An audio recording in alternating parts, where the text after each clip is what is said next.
Minnesota Senator Amy Klobuchar has known Governor Walz and worked with him for years, and she joins us now. Welcome back to the News Hour. Well, thanks, Jeff. It's wonderful to be back on. Most voters are only now getting to know about Governor Walz and his background. You know him well. You were with him last night, in fact, at a private fundraiser for the Harris campaign. In your view, what are his strengths? How does he boost the ticket?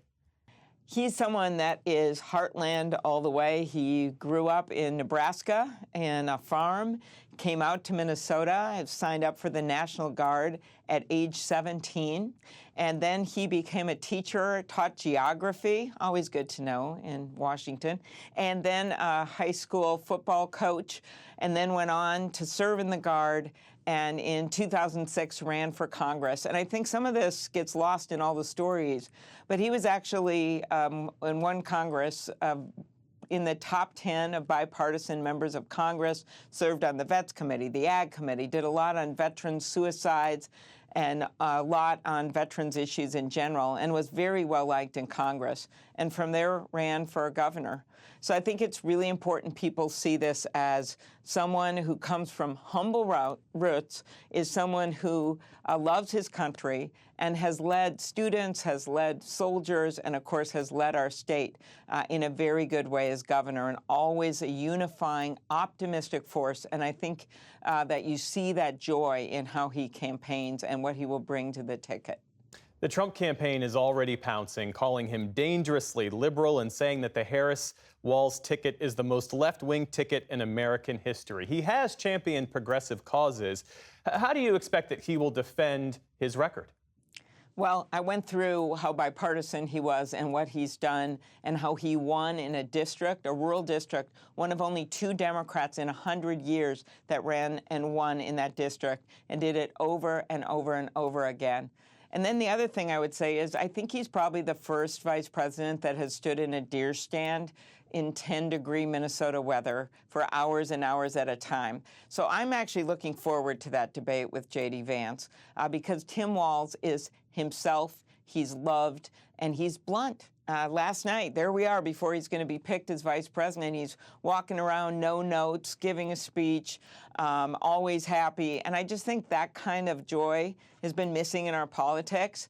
And he's able to respond to attacks, whether they're about he's too progressive or he's too this or he's too conservative, whatever it is. He does it with humor and facts. And that's a pretty good combination in politics today.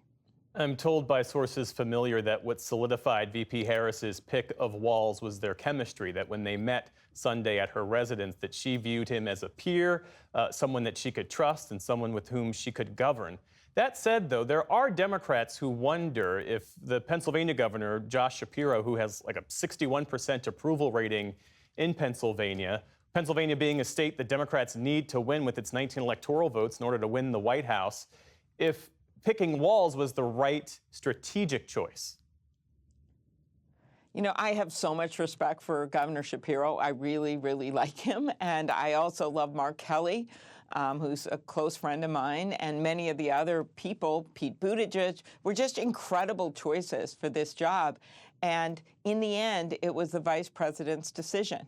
And I think that chemistry matters. The fact that he's from the Midwest when you've got states like Wisconsin and Michigan at stake. The fact that Pennsylvania, as Bob Casey has told me over and over again, you've got a whole half of that state that looks a lot more like the Midwest, and that would be the western half of Pennsylvania. I know I campaigned there for president.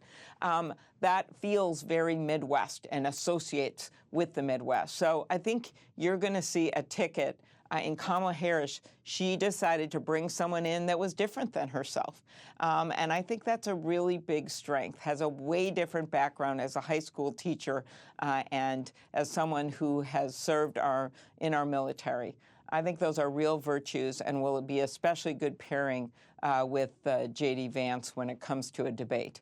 They doubled down on the Hulk Hogan factor, and Kamala Harris decided to go to someone that was different than herself. Minnesota Senator Amy Klobuchar, thanks so much for joining us this evening. We appreciate it. It was great to be on. Do this Thank you.